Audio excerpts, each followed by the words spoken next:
বধূবেশে সর্বপ্রথম আমার মাকেই দেখেছি। আমার বয়স তখন ৭। দূর থেকে আমার মাকে দেখতেছি। আমার মা বধূ সেজে বসে আছে। আমি লক্ষ্য করলাম আমার মা এদিক সেদিকে কিছু একটা খুঁজতেছে। হয়তো তিনি আমাকেই খুঁজছেন। মায়ের চোখ ছলছল করছে।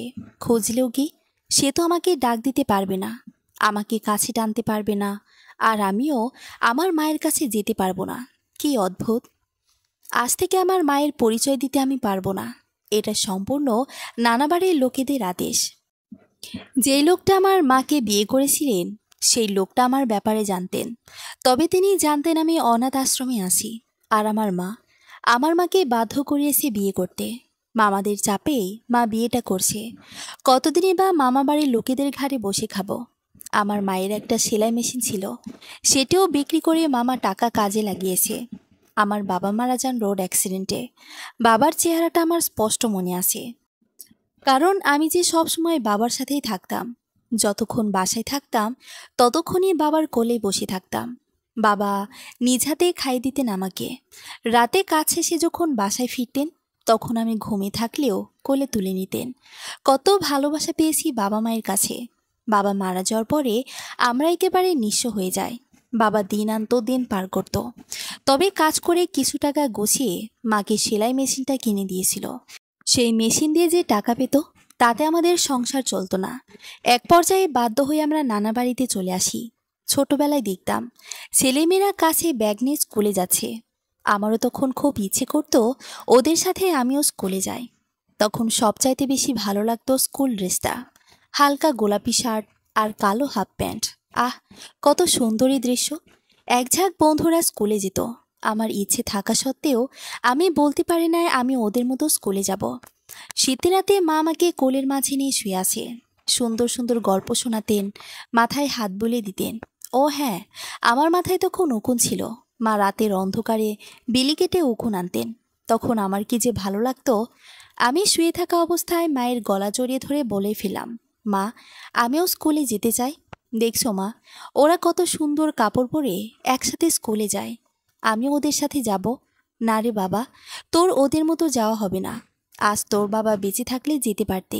এই কথাটা আমাকে বলেছিস, আর কারো সামনে বলিস না। তোর মামারা শুনলে তোরে মারবে নে। মা, আমিও ওদের সাথে খেলতে চাই।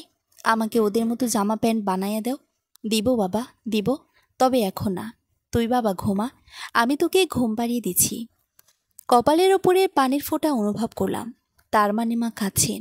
শাড়ির আঁচল দিয়ে তার চোখটা মুছে আমার কপালে একটা চুমু দিলেন। আমি মায়ের গলা ধরে ঘুমিয়ে পড়লাম। আজ মাকে ভীষণ মনে পড়ছে। মায়ের জন্য মনটা ছটফট করছে। ইস, মায়ের যদি দেখা পেতাম! আমার শেষ নিঃশ্বাস ত্যাগ করা মায়ের কোলেতে মাথা রেখেই করতে চায়। মায়ের হাত বোলানোতে যেন আমার মৃত্যু হয়। আমার শরীরে মরণব্যাধি ক্যান্সার ধরা পড়েছে। এমন সময় রোগটা ধরা পড়েছে যার কোনো চিকিৎসা নেই। ডাক্তার বলেই দিল আমার এই পৃথিবীতে আলো বেশি দিন দেখা হবে না। তবে আল্লাহ যদি সহায় হন, তাহলে ইনশাল্লাহ সুস্থ হয়ে যাব। তবে সম্ভাবনা 1%। ডাক্তার দেখিয়ে আশফাক চৌধুরী আমাকে বাসায় নিয়ে গেলেন। তিনি আমাকে নিজের সন্তানের মতোই দেখেন। আমিও তাকে বাবার মতো সম্মান করি। তবে বাবা, ভাবতে পারি নাই আমার মায়ের যেদিন বিয়ে হয় সেদিনই নানা বাড়ি থেকে বেরিয়ে পড়ি। ফিরে আসার সময় আমার মাকে এক পলক দেখে আসি। তখন বরযাত্রীতে নানা বাড়ি ভরে গেছে। সবাই বরযাত্রী নিয়ে ব্যস্ত। আমার মা বসে বসে কান্না করতেছে। কিন্তু কেন যে কান্না করতেছে সেটা হয়তো কেউ অনুভব করতে চায়নি। কখনো কেউ বুঝতে চায়নি যে আমার মা তো আমার জন্যই কান্না করতেছিল। আর আমার মায়ের বিয়ের জন্য আমাকে সবার কাছ থেকে আলাদা করে রাখলো। এমনকি আমাকে বলেছিল যে বিয়ের দিন যেন আমি আমার মায়ের সামনে না যাই। আমি যদি আমার মায়ের সামনে যাই, তাহলে আমার মাকে নাকি মারবে, এবং সেই সাথে আমাকেও নাকি মারবে। আমার মাকে মারবে সেই কথা শুনে আমি ভয় পেয়ে যাই। যে কারণে আমি মায়ের সামনে যাইনি।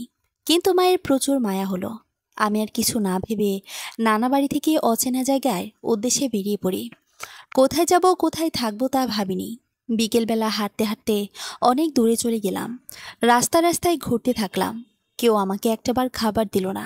প্রায় 2টা দিন আমি না খেয়ে রাস্তায় রাস্তায় ঘুরে বেরিয়েছিলাম। গভীর রাতে আমি একটা ল্যাম্পপোস্টের নিচে বসেছিলাম।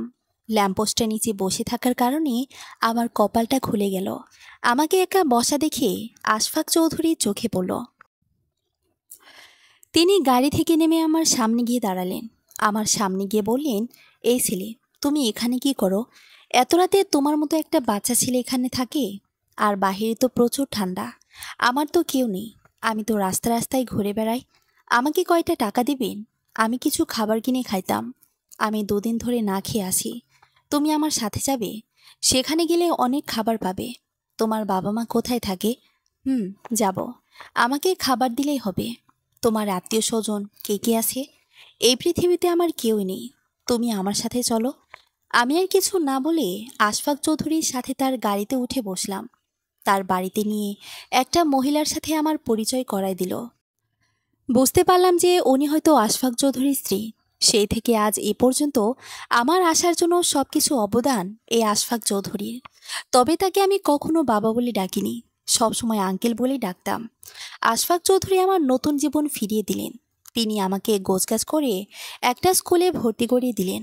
আমি পড়াশোনা করতে লাগলাম। আস্তে আস্তে পড়াশোনা করে আমি প্রতিষ্ঠিত হতে লাগলাম। আমার বাহিরে অনেক বন্ধুবান্ধব হতে লাগলো। তার ছোট একটা মেয়ে আছে। আমি অবসর সময় তার মেয়েকে নিয়ে খেলতাম। তিনি আমার জন্য এত কিছু করেছে, তবে কখনো তার বাসার ছিটে ফুটা কাজ করতে দেনি। আমাকে সবসময় সন্তানের মতোই আগলে রেখেছেন। কিন্তু কেন বা কোন কারণে আমাকে সে সন্তানের চোখে দেখেছে, এখন আমার অজানা। তিনি অনেক টাকা পয়সার মালিক। এ জীবনে তার মতো মানুষ পাওয়া আসলে অনেক ভাগ্যের ব্যাপার। আমার অপূর্ণতা যেন তিনি পূরণ করেছেন। গতকাল ডাক্তার দেখিয়ে যখন ডাক্তার রিপোর্ট দিল যে আমার ব্লাড ক্যান্সার, তখন তিনি হাউমাউ করে কেঁদে উঠলেন। আমি নিশ্চুপ নির্বাক হয়ে বসে আছি। কিছু বলার জন্য আমার মাঝে শক্তি ছিল না। আমি তার হাত ধরে বললাম যে, আঙ্কেল, বাসায় চলেন। আজ তাকে বললাম, আমি একটু বাবার কবরের কাছে যেতে চাই। আমি আমার বাবার কবরটা দেখতে চাই। এবং এটাও বললাম, আমি আমার মায়ের সাথে একটু দেখা করতে চাই। আমার মা কেমন আছে, কোথায় আছে, আমি একটু দেখতে চাই। সেই ছোটবেলা আমি আমার মায়ের কাছ থেকে চলে এসেছি, আর কখনো তার সামনে যাইনি, এমনকি তার খোঁজ খবর রাখতে যাইনি। আমি তার খোঁজ খবর রাখতে গিয়ে যদি আমার মায়ের সমস্যা হয়। আমার কথা শুনে আঙ্কেল আমার দেশের বাড়িতে আসার জন্য তৈরি হলেন। তিনি তার গাড়ি নিয়ে আমাকে নিয়ে রওনা হলেন। আমি যখন আমার নিজ এলাকার মধ্যে প্রবেশ করি, কেউ আমাকে চিনতে পারেনি। আমিও সেই গ্রামে গিয়ে সব কিছু ভুলে যাচ্ছি। একটা নতুন গ্রাম, অপরিচিত একটা গ্রাম। আগে যেভাবে ছিল তার কিছুই নেই। গ্রামের বাড়িতে গিয়ে আমার দাদার নাম বলার পরে সেই বাড়িটি দেখে দিলেন এক লোক। অবশ্য আমি আমার পরিচয় দিইনি। আমি সন্ধ্যার পরে চুপি চুপি আমার বাবার কবরের কাছে গেলাম। বাবার কবরের কাছে গিয়ে আমার চোখ আটকাতে পারলাম না। আমি হু হু করে কেঁদে দিয়ে বাবাকে বললাম, এই বাবা, তুমি আমাকে কেন ছেড়ে চলে গেছো? তুমি চলে যাওয়াতে যে আমি সব কিছুই হারিয়ে ফেলেছি। আমি যে আমার বাবা মায়ের ভালোবাসা থেকে বঞ্চিত হয়েছি। তোমার চলে যাওয়াতে আমি আমার মাকেও হারিয়ে ফেলেছি। জানি না আমার মা কোথায় আছে, কিভাবে আছে। তবে কেন যেন বাবা, তোমাকে ভীষণ মনে পড়ছে। তুমি আমাকে ছেড়ে না গেলে পারতে না? কেন এভাবে আমাকে একা ফেলে চলে গেলে? কেন আমি এতিম হলাম? বাবা, আমাকে একটু কোলে নিবে? তোমার কোলের উপর বসিয়ে আমাকে একটু খাইয়ে দিবে? আমার হাতটি ধরে তুমি কি একটু রাস্তায় চলবে? আমার খুব ইচ্ছে করছে তোমার সাথে চলতে, তোমার কোলে বসতে, তোমার হাতে খাবার খাইতে।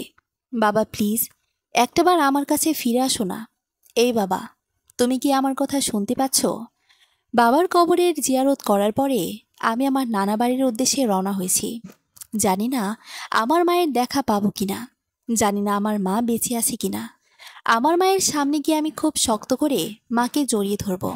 না, আমি আমার মায়ের দেখা পাইনি, তাহলে কি আমার মৃত্যুর আগে আমার মাকে জড়িয়ে ধরতে পারবো না? খুব ইচ্ছে করছে মায়ের কোলে মাথা রাখতে, আর যে কখনো মায়ের কোলটা চাইলেও পাবো না। মামা বাড়িতে গিয়ে আমার মায়ের কথা জিজ্ঞেস করার পরে তারা কেউই আমার মায়ের ব্যাপারে কিছু বলতে পারলো না। মামাদের কাছে আমার পরিচয় দেনি, তবে তাদের একটা লোভ দেখিয়েছিলাম যে আমার মায়ের নামে কিছু টাকা জমা আছে, সেই টাকার ব্যাপারে তাদের সাথে দেখা করতে চাই। তারপরে জানতে পারলাম না কেন যেন তাদের কাছে আমার পরিচয়টা দিতে ঘৃণা লাগতেছিল। কেনই বা আমার পরিচয়টা দিব? তারা তো আমাকে বোঝা ভেবেছিল। তাদের জন্যই তো আমি আমার মাকে হারিয়েছি। তারা আমার কাছ থেকে আমার মাকে কেড়ে নিয়েছে। শুধু তাই নয়, আমার ছোটবেলার সুখ, মায়ের আদর সোহাগ সবই তাদের জন্য হারিয়ে ফেলেছি। এমনকি আজও আমি আমার মায়ের দেখাটা পেলাম না। জানি না আমার মা কেমন আছে, কোথায় আছে, যার কাছে আছে ভালো আছে তো। আমার মায়ের দেখা না পেয়ে আমি আবারও শহরের উদ্দেশ্যে রওনা হলাম। এখন আমার সেই মানুষটিকে খুঁজে বের করতে হবে, যে মানুষটা আমার মাকে বিয়ে করেছিলেন। হয়তো তার সব কিছু জানতে পারলে হয়তো আমি আমার মাকে খুঁজে পাবো। শরীরটা বেশ খারাপ লাগলো। নিজের মাঝে কেমন যেন দুর্বলতা কাজ করতে লাগলো। ঠিকমতো হাঁটাচলা করতে পারছি না। হঠাৎ করে আমি প্রচুর পরিমাণে অসুস্থ হয়ে পড়ি। আমার নাক মুখ থেকে প্রচুর পরিমাণে রক্ত পড়তে লাগলো। আঙ্কেল আমার এই অবস্থা দেখে আঙ্কেল খুব দ্রুততার সহিত আমাকে মেডিকেলে নিয়ে যান। আমার মাঝে কতক্ষণ জ্ঞান ছিল আমি জানি না। যখন আমার জ্ঞান ফিরে তখন আমি দেখি চৌধুরী এবং তার মেয়ে কনক আমার পাশে বসে আছে। আমার জ্ঞান ফেরার পর আশফাক চৌধুরী বলেন, রায়ান, এখন তোমার কেমন লাগছে? 2টা দিন ধরে তোমার জন্য আমরা চিন্তায় ছিলাম। তুমি 2 দিন ধরে অজ্ঞানের মতো পড়েছিলে। মেডিকেলে নিয়ে ডাক্তার দেখানোর পরে ডাক্তার তোমাকে বাসায় পাঠিয়ে দেয়। এই তো মেডিকেল থেকে আসার ঘন্টাখানেক পরে তোমার জ্ঞান ফিরল। আচ্ছা, আমার কি হয়েছিল আমি তো কিছুই মনে করতে পারছি না। তুমি হঠাৎ করে অজ্ঞান হয়ে পড়ো এবং তোমার নাক মুখ থেকে প্রচুর পরিমাণে ব্লিডিং হচ্ছিল। তারপরেও তো আমরা তোমাকে মেডিকেলে নিয়ে গেলাম। তাহলে আমি কি আর বেশি দিন বাঁচব না? বাবা এসব বলে না। আল্লাহর রহমতে তুমি সুস্থ হয়ে যাবে। আর আমি চেষ্টা করতেছি যেভাবে হোক তোমার ভালো ডাক্তার কিভাবে দেখানো যায়। আর তাছাড়া আমি অলরেডি ডাক্তারদের সাথে কথা বলেছি কি করলে তুমি আবার আগের মতো ফিরে আসতে পারবে। কিন্তু ডাক্তার যে বলল আমি আর বেশি দিন বাঁচব না, আমি আর এই পৃথিবীর আলো বেশি দিন দেখতে পারবো না। কে বলেছে? আল্লাহ চাইলে সব কিছুই সম্ভব। আল্লাহ যদি চায় তাহলে তুমি খুব দ্রুতই সুস্থ হয়ে যাবে। রায়ান, তুমি একটুও ভয় পাবে না। নিজেকে শক্ত রাখো। আর আমরা সবসময় তোমার জন্য দোয়া করছি। আমরা তো চাই তুমি ঠিক আগের মতোই যেন সুস্থ হয়ে থাকো। আমার তো কোনো ছেলে সন্তান নেই। আমি তো তোমাকে সবসময় আমার ছেলের মতোই দেখেছি। তোমার কিছু হয়ে গেলে আমাদের কি কষ্ট হবে না? আঙ্কেল, একটা কথা বলবো? হ্যাঁ বলো, তুমি কি বলতে চাও? আপনি আমার জন্য এত কিছু করেছেন, আমাকে সন্তানের মতো দেখেছেন, কিন্তু আপনার কি একটা বড় প্রশ্ন জাগে না যে আমি তো আপনাকে কখনো একটাবার বাবা বলে ডাকলাম না? জানেন, আমি যখনই চোখ বুজি তখনই কেন যেন আমার চোখের সামনে বাবা এসে হাজির হন। তিনি সব সময় আমাকে তার কাছে ডাকেন। আমার মনে হয় আমার বাবা আমার হাত ধরে হাঁটতেছে। আমার মনে হয় আমার বাবা আমার পাশে ছায়ার মতো আছেন। আমি কি করে আপনাকে বাবা বলে ডাকবো? আমার বাবা যে আমার পাশেই থাকেন সব সময়। কিন্তু আপনি আমার বাবার মতন, আমার বাবার সাথে একটু কম করেননি। আপনি আমাকে সেই রাস্তা থেকে তুলে এনে আমাকে মানুষ করছেন, আমাকে প্রতিষ্ঠিত করেছেন, আমাকে আপনাদের মতো বিলাসিতার মাঝে রেখে মানুষ করেছেন। সবসময় আমার চাওয়া সব কিছু পূরণ করেছেন। আমি না চাইতেও আপনারা আমার পাশেই ছিলেন। আমার যে কোনো ছেলে নেই, তুমি তো আমার ছেলে। আঙ্কেল, মানুষ মাত্রই ভুল করে। অজানা সত্ত্বেও যদি কখনো আপনার সাথে বেয়াদবি করি বা কখনো কোনো কারণে আপনার মনে কষ্ট দিয়ে থাকি, তাহলে আমাকে ক্ষমা করে দেবেন। আমি হয়তো আমার মায়ের কাছে চাইতে পারবো না, আমার বাবার কাছে চাইতে পারবো না, কিন্তু আপনিও তো আমার বাবা। আপনি আমাকে ক্ষমা করে দিন। আর আমার আরেকটি চাও কি আপনি পূরণ করবেন? তুমি কি চাও আমাকে বলো। আমার সামর্থ্য থাকলে আমি অবশ্যই পূরণ করব। কেন করব না? আপনি কি আমার মাকে আমার কাছে একটাবার এনে দিতে পারবেন? আমি যে আর পারছি না। মাকে ভীষণ দেখতে ইচ্ছে করছে। আমার মরার আগে আমার মাকে প্লিজ একটাবার আমার কাছে এনে দিন না। আমি জানি যে আমার মায়ের কোনো ভুল নেই, আমার মায়ের কোনো দোষ নেই। তারপরও আমি আমার মায়ের কাছ থেকে আড়ালে ছিলাম। আমি যদি আমার মায়ের কাছে যাই তখন যদি আমার মায়ের কোনো ক্ষতি করে, সেই জন্যই আমি মায়ের কাছে যাইনি। কিন্তু এখনও নিজেকে অনেক অপরাধী মনে হচ্ছে। আমি সন্তান হয়ে কেন যাইনি তার কাছে? আমি চেষ্টা করব বাবা তোমার ইচ্ছাটা পূরণ করার।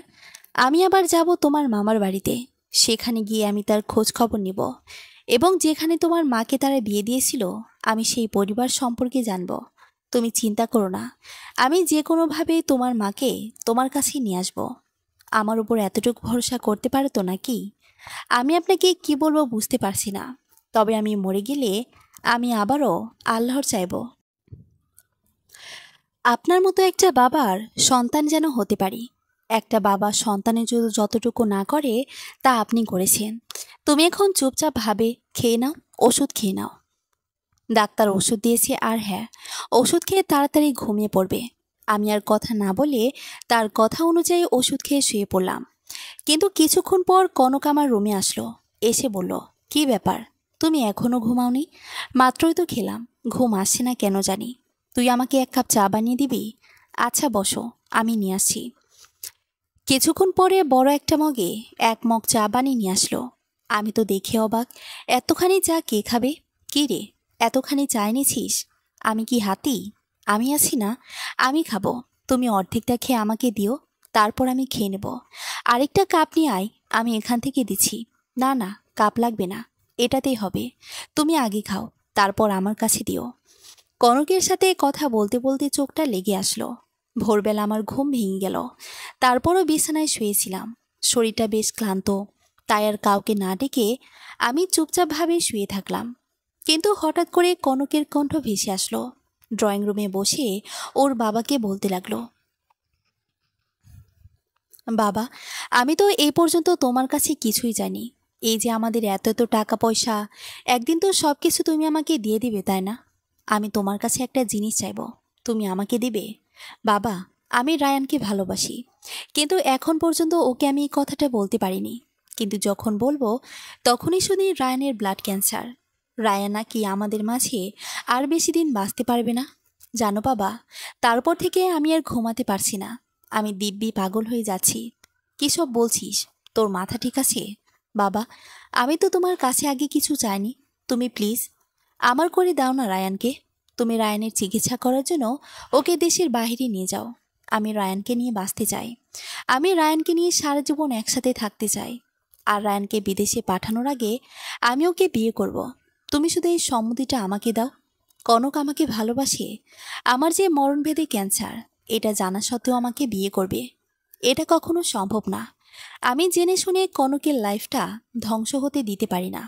হয়তো কনকের বাবা কনকের কথার অনুযায়ী আমার সাথে ওর বিয়ে দিতে রাজি হবে এবং আমার চিকিৎসার জন্য দেশের বাইরে পাঠানোর জন্য সব কিছু রেডি করবে। কিন্তু না, আমি তা কখনোই হতেই দিব না। আমি কিছুতেই কনকের বাবার আর একটা টাকাও নষ্ট করতে দিব না।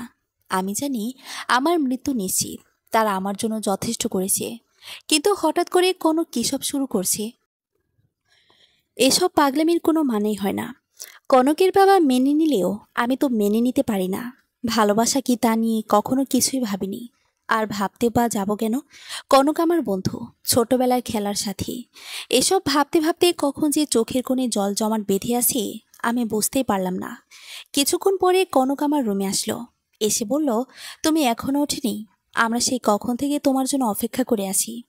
তোমার না ভোরবেলা ওষুধ আছে, সেটা খেতে হবে তো নাকি?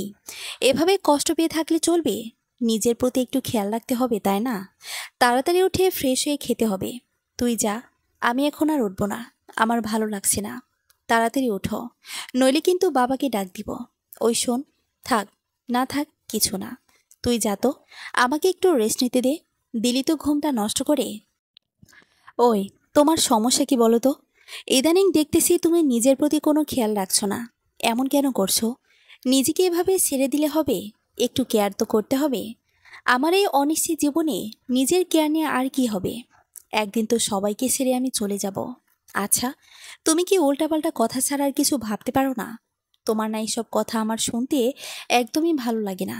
তুমি চলো তো, খেতে বসবো। ফ্রেশ হয়ে খাবার দাবার শেষ করে আমি নিশ্চুপভাবে ডাইনিং টেবিলে বসে আছি। কনক আমার পাশে বসে আছে। হয়তো কোনো কিছু একটা বলতে চাইবে আমাকে, কিন্তু ওকে কিছু বলার সুযোগ না দিয়েই আমি সেখান থেকে উঠে গেলাম। একটু পরে কনক আমার রুমে এসে হাজির। ও খুব সুন্দর একটা শাড়ি পরেছে, লাল পাড়ের হালকা গোলাপি কালারের শাড়ি। কনক চোখে কাজল পরেছে আর কপালে কালো টিপ। আমার সামনে এসে বলল, টিপটা একটু ঠিক করে পরিয়ে দাও তো। আয়না আছে, আয়না দিয়ে ঠিক কর। আরে, আমার হাতে তো নেল পলিশ লাগিয়েছি, তাই তো তোমাকে এসে বললাম। আচ্ছা, সামনে দাঁড়া তাহলে। তুই একটা কথা কি জানিস? কি? সব চাওয়া কিন্তু পাওয়া যায় না, আর সব পাওয়া কখনো ভাবাও যায় না। চা পাওয়ার এই দুনিয়াটা বড় নিষ্ঠুর। আমি চেয়েছিলাম খুব সুন্দরভাবে বাঁচতে, তোদের মতো সুন্দর একটা ফ্যামিলি পেয়েছিলাম।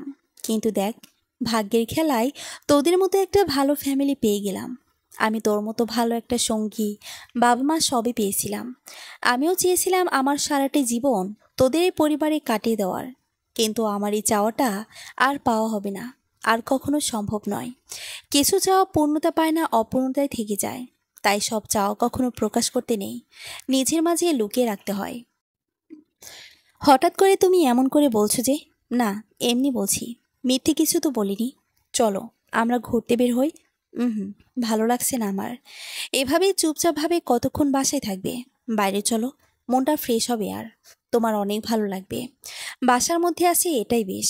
আরে চলোই না, এমন করতেছে কেন? আর তাছাড়া তোমায় আমার কিছু বলার আছে, অন্য কোনো একদিন বলিস, তবে আজ না।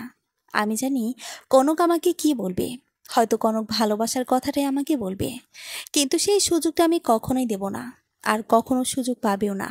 আমি হারিয়ে যাব অনেক দূরে, সবার আড়ালেই থেকে যাব। কনককে আমি আর কোনো পাত্তা দিলাম না। ও আবার রুম থেকে চলে গেল। বিকেলবেলা আমি ওদের বাসা থেকে বেরিয়ে এলাম। রাস্তায় হাঁটছি আর ভাবছি, আমার জীবনটা এমন না হলেও পারত। সেই ছোটবেলায় আমার লাইফটা নষ্ট হয়েছে, তখন মরে গেলে সেটাই অনেক ভালো ছিল। কিন্তু আমি যে কনকের পরিবারের সবার মায়ের জালে আটকে গেছি। ওদের কাছে সুন্দর একটা পরিবার পেয়েছি আমি। আজ আমার বাবা বেঁচে থাকলে হয়তো এমন সুন্দর একটা পরিবার আমার থাকতো। আমার নিজের মায়ের ভালোবাসাটা পেতাম, বাবার কেয়ার পেতাম, আর কিছু না। হোক বাবা আমাকে শাসন করতে পারতো। আস্তে আস্তে সন্ধ্যা ঘনিয়ে আসছিল। শহরের লোকজন ব্যস্ত হয়ে গেল। জনজট রাস্তা, লোকজনের সমাগম যেন শহরটাকে পুরোই ব্যস্ত করে ফেলেছে। ল্যাম্পপোস্টের নিচে কেউ কেউ ভালোবাসা বিক্রি করে, আবার কেউ বেলুন বিক্রি করে, আবার কেউ হাওয়াই মিঠাই বিক্রি করে। একটা হাওয়াই মিঠাই নিয়ে রাস্তার পাশে বসে আছি, মাথার উপরে ল্যাম্পপোস্ট। ছোটদের মতো হাওয়াই মিঠাই ছিঁড়ে ছিঁড়ে মুখে পরে নিচ্ছি। ফিরে গেলাম সেই 7 বছরের বয়সটায়, যে দিনটাতে আমি বাসা থেকে বেরিয়ে পড়েছিলাম। সেদিন রাতে আমার প্রচুর পরিমাণে খিদে লেগেছিল। আমার পাশে দাঁড়িয়ে এক লোক সে সময় হাওয়াই মিঠাই বিক্রি করতেছিল। আমার খুব খেতে ইচ্ছে করছিল, কারণ আমার পেটে যে প্রচুর ক্ষুধা ছিল। আমি কিছু না বুঝিয়ে সেই লোকটার কাছে আমি হাওয়াই মিঠাই চেয়ে বসলাম।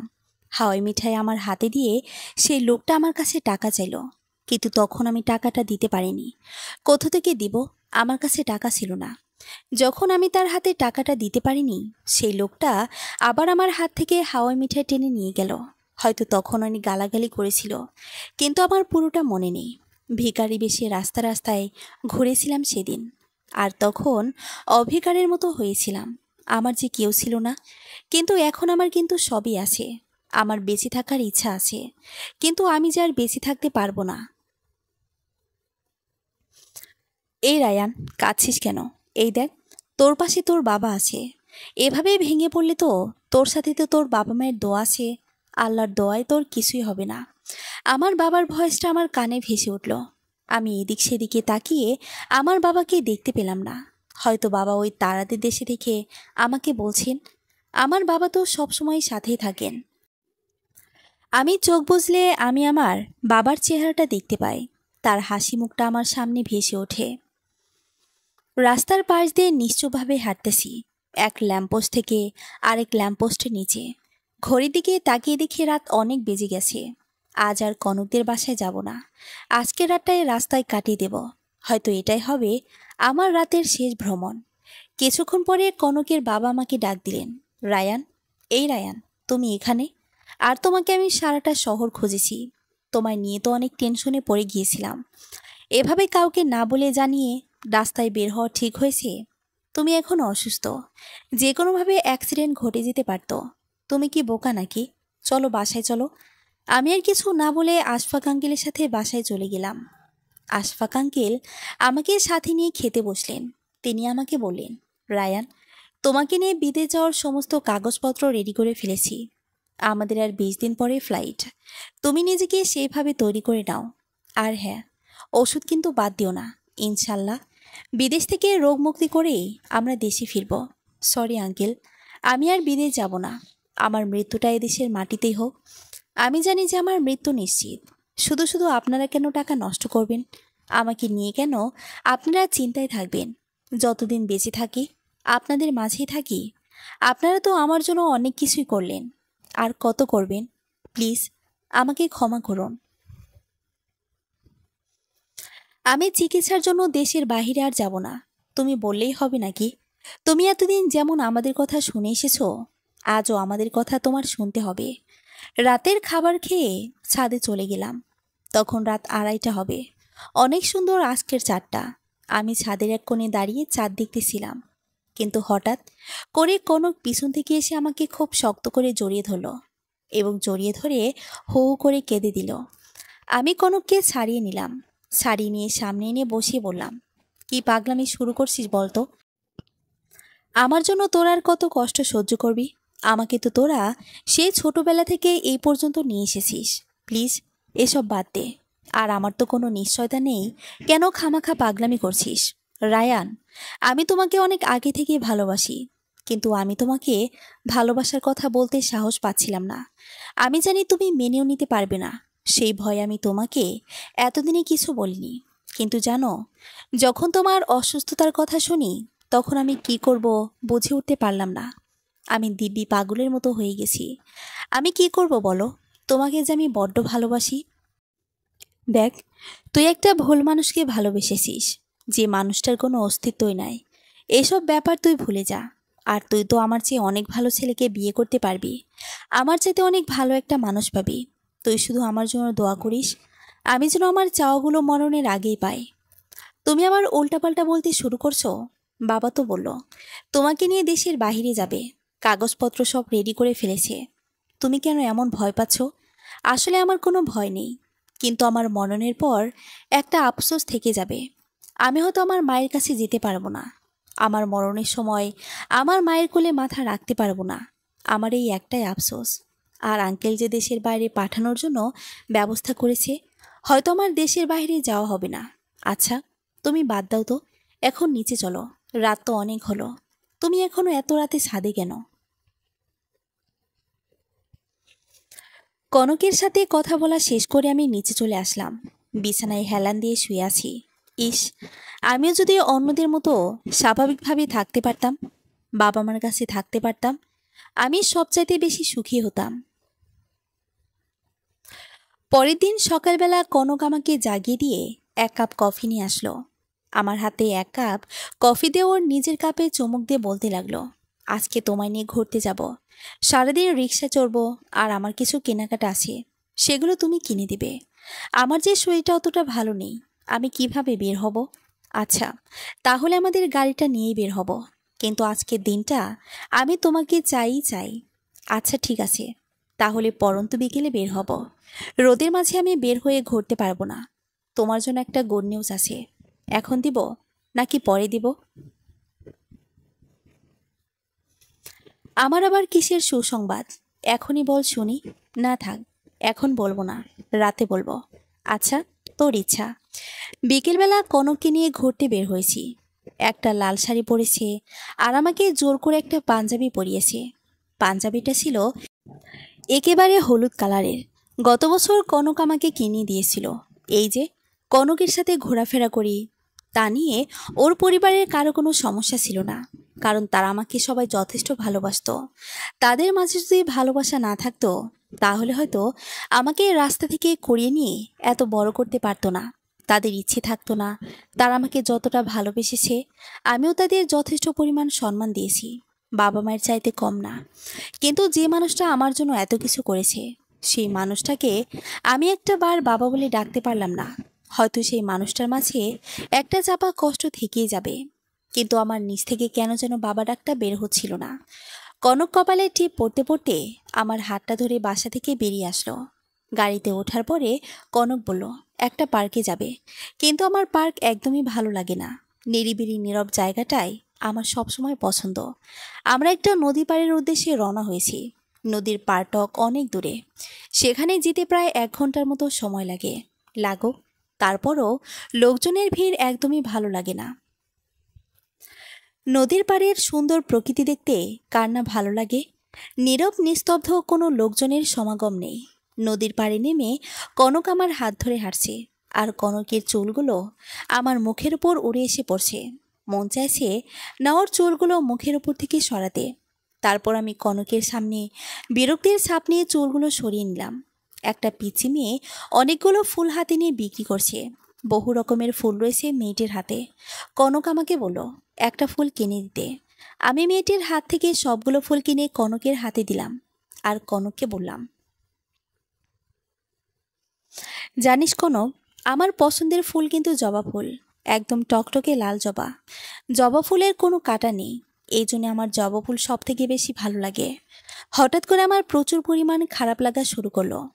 আমি কনককে বলে তড়িঘড়ি করে বাসার উদ্দেশ্যে রওনা হলাম। কিন্তু আমার আর বাসায় যাওয়া হলো না। গাড়িতে বসে প্রচুর পরিমাণে ব্লিডিং শুরু হয়েছে। নাক মুখ থেকে প্রচুর পরিমাণে রক্ত ঝরছে। এক পর্যায়ে আমি সেন্সলেস হয়ে পড়ি। কনক আমাকে মেডিকেলে নিয়ে ভর্তি করে ওর বাবাকে ফোন দেয়। ডক্টর আমাকে ট্রিটমেন্ট করে মেডিকেলে ভর্তি করায়। আমার মুখে অক্সিজেন মাস্ক লাগানো। আমি শুধু ওদের দু চোখ দিয়ে দেখতে পাই, কিন্তু কোনো কিছু বলার শক্তি আমি পাচ্ছি না। কনকের বাবা আমার মাথায় হাত বুলিয়ে দিয়ে বলছে, চিন্তা করিস না, সুস্থ হয়ে যাবি। কনক অনবরত দু চোখের পানি ফেলেছে আমার আড়ালে। আমি বুঝতে পারলাম হয়তো এখানে আমার জীবনের সমাপ্তি ঘটবে। ডক্টর আমাকে ইঞ্জেকশন দিয়ে ঘুম পাড়িয়ে দিয়ে গেলেন। আমি যখন চোখ মেলে তাকাই তখন দেখি সবাই আমার চারিপাশে বসে আছে। দুজন লোক আমার মুখের সামনে এসে বসলো। একজন লোক ছিল অপরিচিত, আর ছিলেন আমার মা। আমি মাকে চিনতে একদমই ভুল করিনি। আমার মা আমার চোখের দিকে তাকিয়ে আছে নির্বাক হয়ে। সে কোনো কথা বলতে পারছে না, তার দু চোখ থেকে গড়িয়ে জল পড়তেছে। আমার মা হয়তো আমাকে কিছু বলতে চাচ্ছিলেন, কিন্তু কেন যেন তার মুখ থেকে কিছুই বের হচ্ছে না। আমার মা আমার বুকের উপর মাথা রেখে হু হু করে কেঁদে উঠলেন। আমার মুখ থেকে অক্সিজেন মাস্কটা সরিয়ে আমার মাকে বললাম, মা, মা আমার মাথাটা তোমার কোলের ওপর নেবে। আমি শুধু মাকে এতটুকুই বলতে পেরেছিলাম। ডক্টর আমার মুখে আবারও মাস্ক লাগিয়ে দিলেন, কিন্তু ততক্ষণে আমার নিঃশ্বাস ঘনিয়ে আসলো। আমার নিঃশ্বাস নিতে অনেক কষ্ট হচ্ছে। আমার বুকের ওপর অনেক ভারী পাথর রেখেছে কেউ, হয়তো এমন মনে হচ্ছে। আমার মা আস্তে করে তার কোলের ওপর আমার মাথাটা নিলেন। আমার মাথায় হাত বুলিয়ে দিচ্ছেন মা, আর তার চোখের পানি টপটপ করে আমার কপালের ওপরে পড়ছে। আমার খুব ইচ্ছা হয়েছিল আমার মাকে খুব শক্ত করে জড়িয়ে ধরব, কিন্তু সে শক্তিটুকু আর আমার মাঝে নেই। আমার সমস্ত শক্তি হারিয়ে ফেলেছি। আমার মাকে অনেক কিছু বলার ছিল, কিন্তু আমি তাকে কিছুই বলতে পারলাম না। কনকের বাবাকে হাজারো ধন্যবাদ, তার ঋণ কেউ শোধ করতেও পারবে না। তিনি আমার শেষ চাও পাওয়া পূরণ করেছেন। এমন বাবা পাওয়া আসলে ভাগ্যের ব্যাপার। সবাইকে নিয়ে আমার অনেক কথা জমিয়েছিল, কিন্তু ততক্ষণে আমার নিঃশ্বাস একেবারে বন্ধ হয়ে গেল। সব চাওয়া পূরণ হয় না, সব পাওয়া চাইতেও হয় না। চাও পাওয়ার এই খেলায় কে হেরে যাবে কে জিতে যাবে তা কখনো কল্পনা করাও যায় না। হাজারো চাওয়া ব্যর্থ হয়ে যায়, আবার একটা পাওয়া নিমিষেই ধ্বংসে পরিণত হয়। কেউ চায়, আবার কেউ পেয়েও হারিয়ে ফেলে। সমাপ্ত।